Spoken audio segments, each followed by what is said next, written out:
Bismillahirrahmanirrahim. Sekarang 4 wanita ahli neraka. Yang pertama, istri yang lisannya tajam, senantiasa mencaci dan menyalahkan suaminya. Bila suaminya gaib, maka ia berkhianat, dan bila sedang di rumah, maka ia terus menyakiti suaminya dengan lisannya.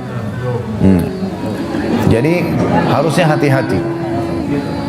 Lalu memang ini peringatan, ini bukan untuk bahan olok-olokan, tapi memang harusnya hati-hati. Dan apapun yang suami tidak suka, maka harus hati-hati. Bapak Ibu tahu kenapa Khadijah radhiyallahu anha dapat jaminan istana di surga? Jadi pernah satu kali Khadijah radhiyallahu anha saking cintanya dengan Nabi SAW dan tahunya bagaimana taat dengan suami, sampai tidak pernah Khadijah radhiyallahu anha mendahului perkataan Nabi SAW. Tidak pernah. Nabi kalau sudah bicara baru Khadijah jawab. Tidak pernah Khadijah lebih dulu bertanya. Itu, jadi dia selalu lakukan itu. Kemudian yang kedua, Khadijah tidak pernah angkat suaranya dengan Nabi SAW. Kalau intonasi suara Nabi misalnya kalau kita kasih angka 6, Khadijah pasti 5 atau 4. Tidak pernah di atasnya. Dan saking pekanya sampai Khadijah bisa faham dari raut wajah Nabi dan dari bahasa tubuh beliau kalau beliau butuh makan atau butuh minum. Satu waktu pernah dalam hadis Bukhari, dan ini sebab dapat jaminan surga, pernah Nabi SAW lagi duduk bersama Khadijah, lalu Nabi SAW duduk dengan posisi Khadijah tahu kalau itu butuh makanan. Maka Khadijah nggak banyak bicara, mengatakan, saya akan ke dapur, lalu dia pergi ke dapur, urusin makanan kesukaan Nabi SAW. Nabi pun tidak tahu kalau dia lagi bawa makanan sebenarnya. Jadi ini saking pekahnya. Begitu Khadijah lagi mau datang ke kamar, Jibril datang dari langit alaihissalam, dan Jibril berkata, hai Muhammad, sebentar lagi istrimu Khadijah akan datang, sampaikan salam Tuhannya. Allah kirim salam sama Khadijah, dan salamku juga.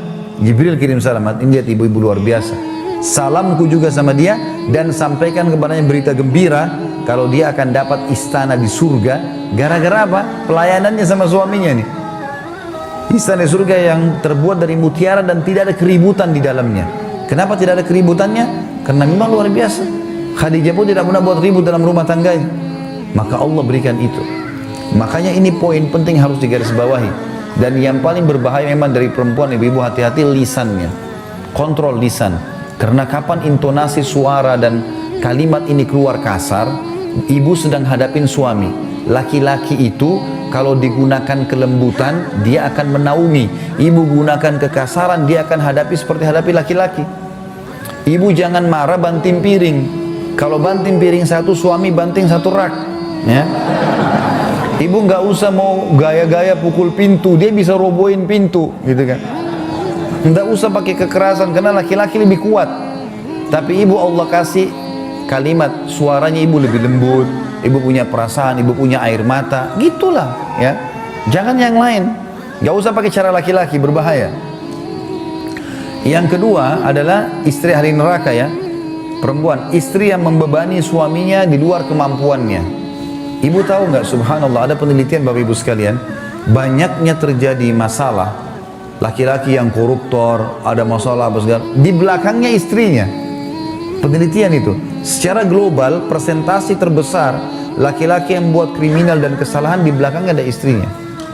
Istrinya tidak tampil di lapangan, tapi istrinya merongrong dia sehingga dia melakukan kriminal itu. Ini tidak semua ya, tapi dominan persentase di atas 90% gara-gara itu. Subhanallah, sabda Nabi ini nggak mungkin salah. Yang ketiga, istri yang tidak menutup dirinya, juga auratnya dari lawan jenisnya, dan keluar rumah dengan membuka aurat. Jadi ini juga termasuk ahli neraka. Yang terakhir, yang keempat, istri yang tujuan hidupnya hanya makan, minum, tidur, yang tidak punya keinginan untuk mendirikan sholat, mentaati Allah, Rasulnya, dan juga suaminya. Jadi misalnya sibuk di depan TV, suaminya datang, mana makanan? Tuh di meja makan. Sholat, sebentar aja sholatnya. Gara-gara sinetronnya, gara-gara filmnya.